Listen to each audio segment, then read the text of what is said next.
Os drones de guerra, nosso tema de hoje, foram desenvolvidos ao longo do século XX. Começam a fazer diferença nos conflitos armados dos Balcãs e do Oriente Médio.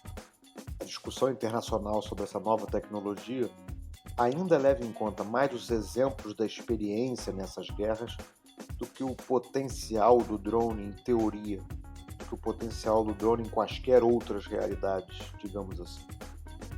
Quero citar um acontecimento icônico que justamente aponta para outras realidades, um acontecimento que chama especial atenção por não dizer respeito a um drone militar e não envolver forças armadas ou um combatente. Em 2015, no estado norte-americano de Connecticut, um jovem estudante de engenharia de 18 anos armou com uma pistola um drone quadricóptero que comprou por provavelmente menos de $1.000. Então ele sai de casa, dirige-se a um bosque público e realiza disparos experimentais contra um celular e latinhas de bebidas transformados ali em alvos. Bem, vocês podem imaginar que soaram alarmes e que depois foram estabelecidas investigações locais e nacionais. Mas o principal objeto da causa foi o vídeo, sim, o rapaz gravou e publicou sua ação, divulgando-a com uma pergunta, por assim dizer, reflexiva. Morte por controle remoto? Ele perguntava. Bom, vamos às apresentações. Em alguma medida, o drone é um desconhecido, ou ao menos uma novidade. Mas essa palavra inglesa já entrou com seu conceito no nosso cotidiano. Drones são aqueles veículos sem tripulante, pilotados de modo remoto, dos quais conhecemos sobretudo os aéreos, que se espalham pelos céus do mundo e nas mais diversas notícias. Hoje vou falar sobre a questão histórica da invenção do drone em nossas sociedades, com foco nos drones de guerra. Mas isso não nos tira de vista as versões comerciais, as versões civis, porque basta pensarmos no caso de Connecticut, todo drone é de grande utilidade tática e estratégica, o que é também uma característica da nova guerra.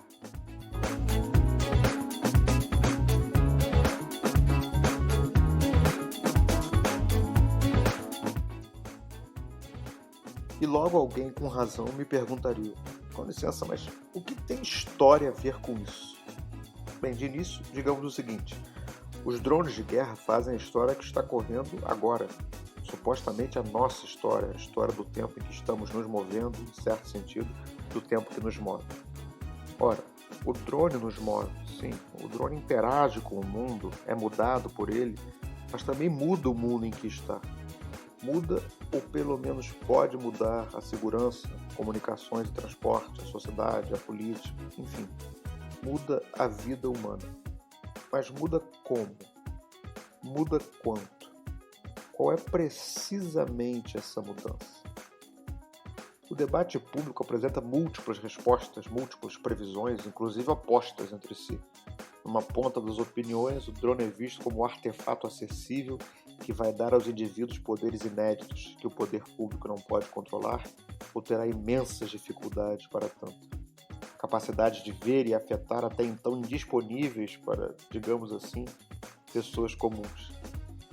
Na ponta oposta, o drone aparece como a última palavra em poderio do Estado, que tem aí o dispositivo para garantir seu monopólio por meio de ações pontuais, segura para seus agentes e indefensáveis, ou melhor, irresistíveis para quem sofre a sua força. E entre um extremo e outro dos pontos de vista, entre a perspectiva da anarquia dronizada e a da soberania pelo domínio tecnobélico, estão todas as inúmeras possibilidades de meio termo, de modo que as perguntas seguem abertas. Ou seja, a gente tem muita dificuldade para, como se usa dizer, imaginar onde isso vai parar.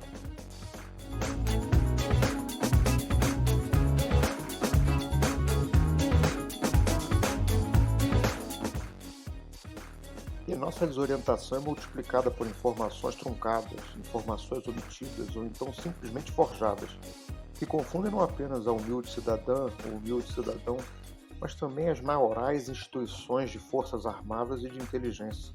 Estamos em meio a segredos de Estado, conspirações, comunicações virais, campanhas eleitorais, propaganda militar, transmissões por satélites.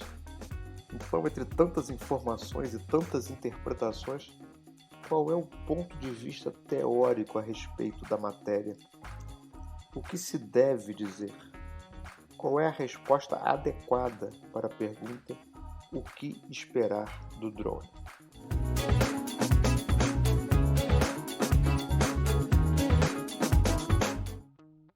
A primeira e principal iniciativa de estabelecer um ponto de vista teórico sobre a questão foi Teoria do Drone, de 2013, escrito pelo francês Grégoire Chamayou.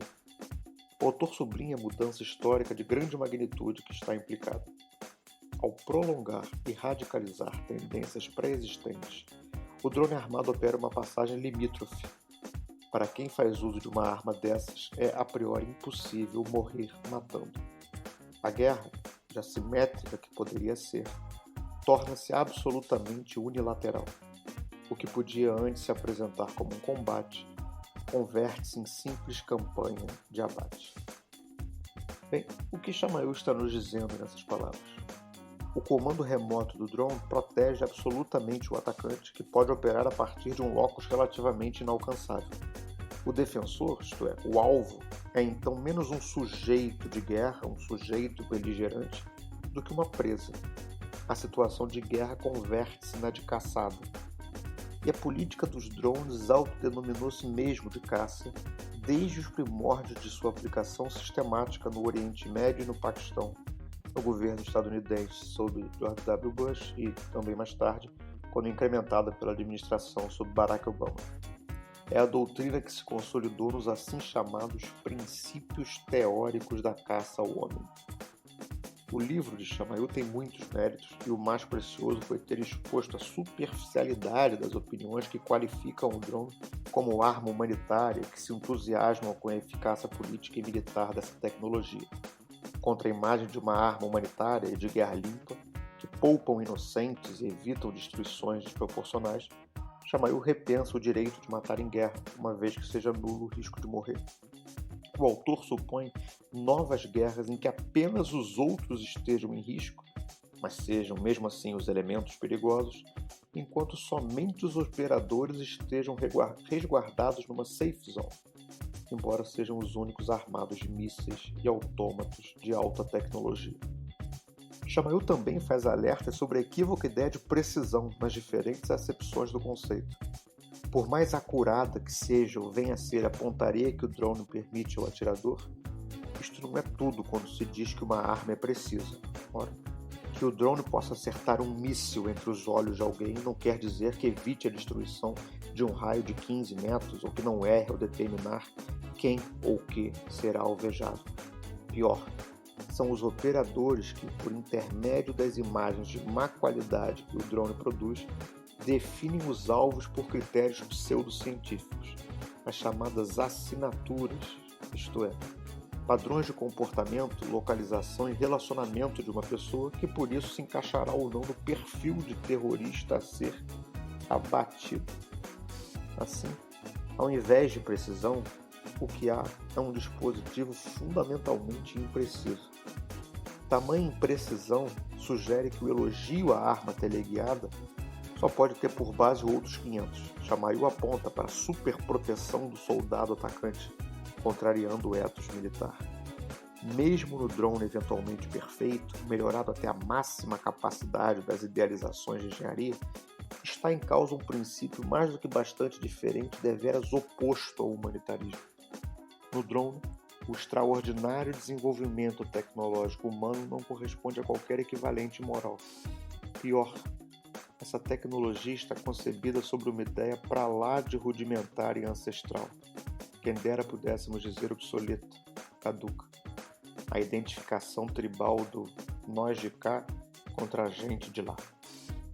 Chamayou chega a caracterizar o drone como arma da violência pós-colonial, concebida para vigiar e aniquilar, a serviço de impérios que recorrem a esses caçadores voadores para que suas metrópoles e populações fiquem resguardadas a milhas e milhas do sangue alheio.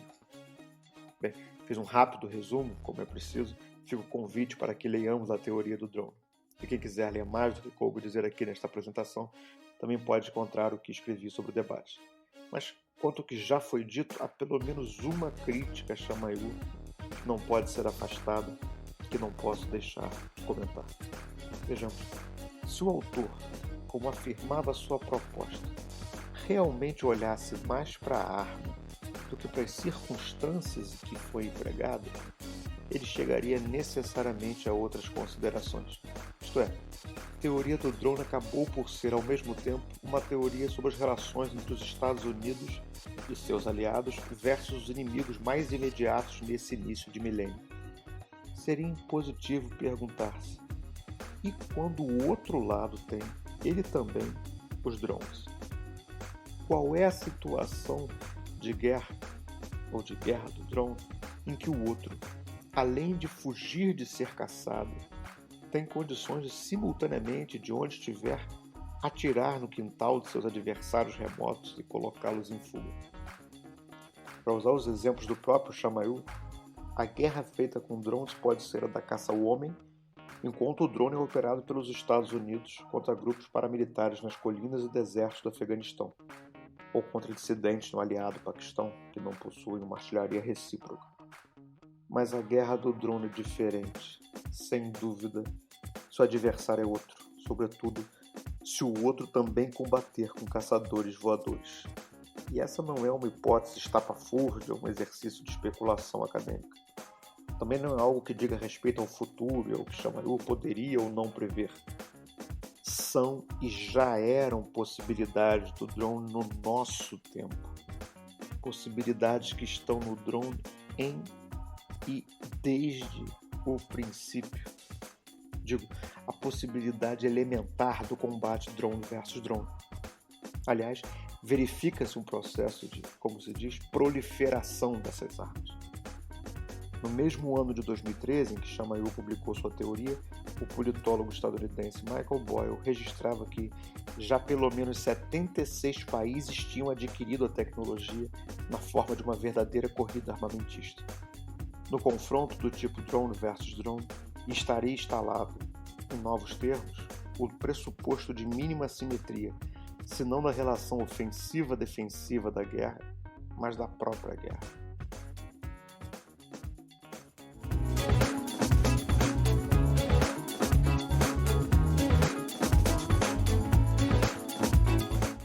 Bem, um fator que facilita tal proliferação é o baixo custo.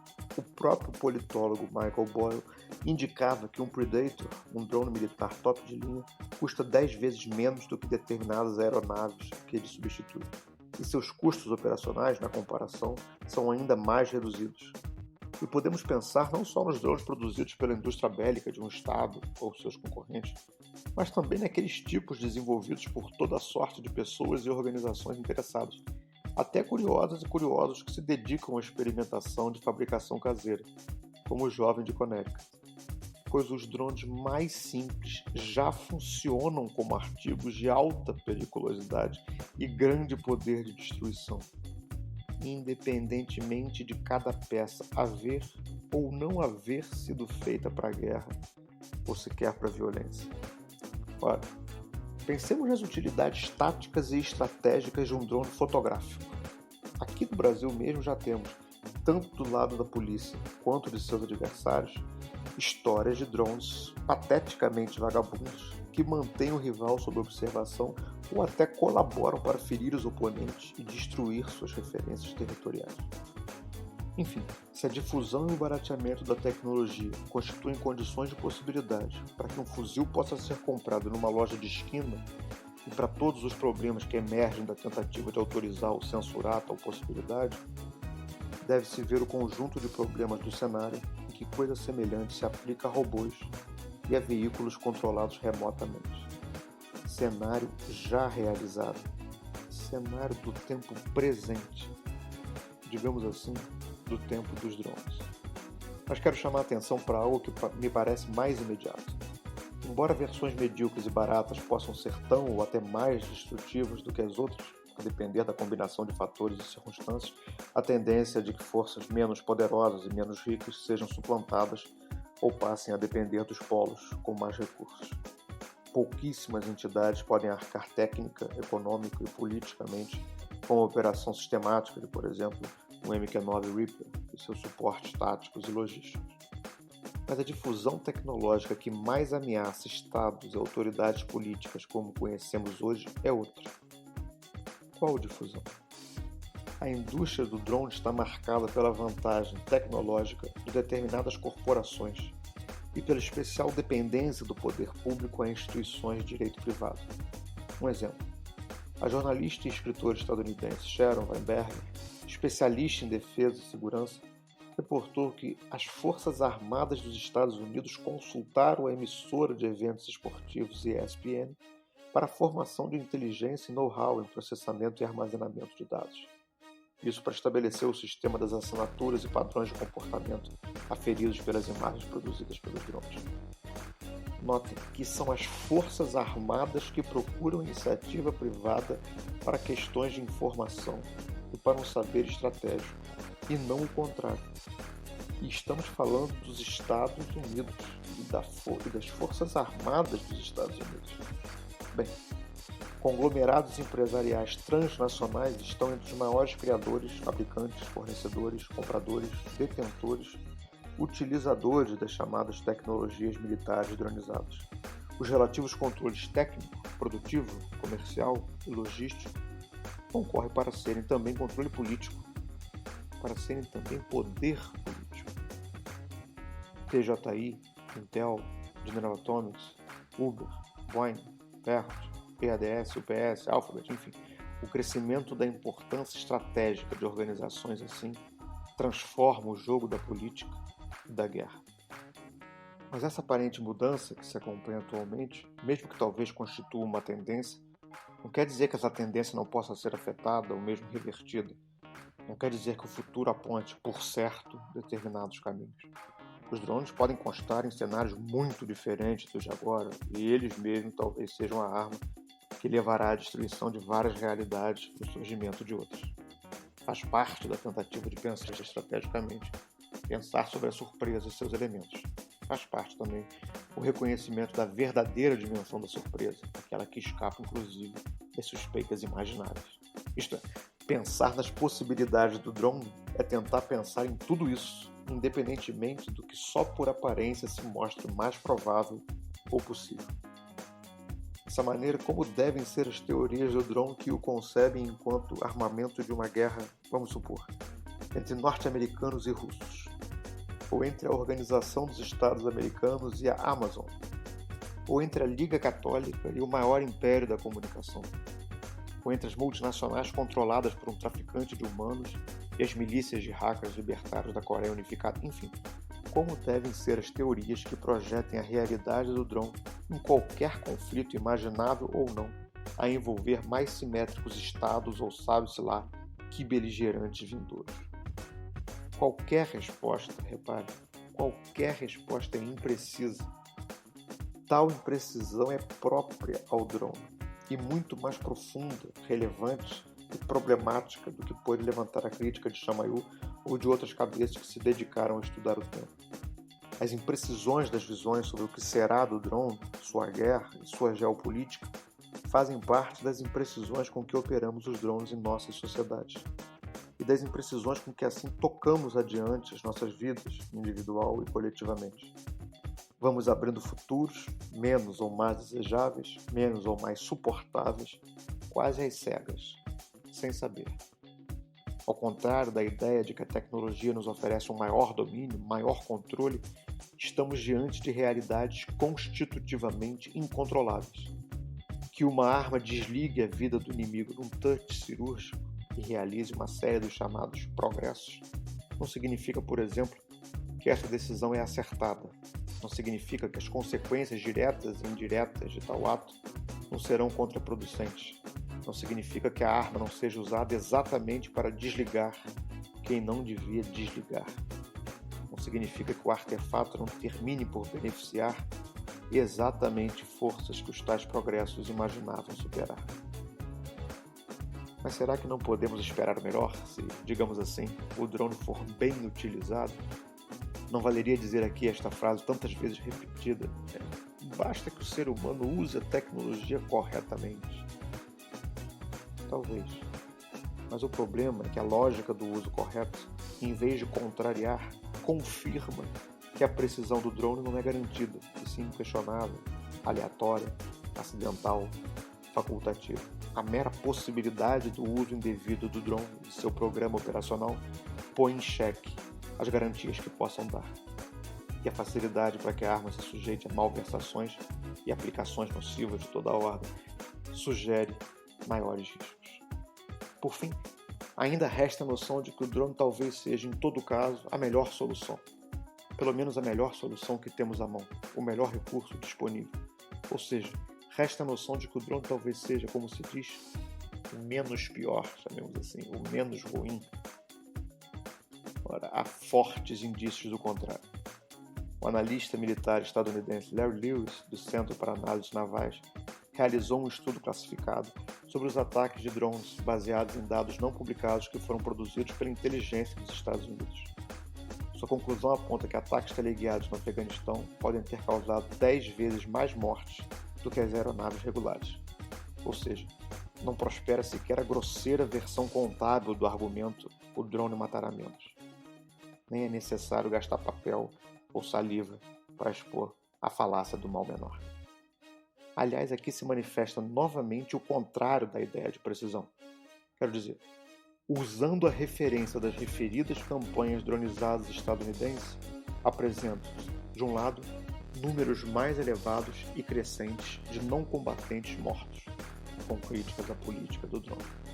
De outro, menores índices de baixas não planejadas e maior suporte às manifestações da Casa Branca e das agências de governo.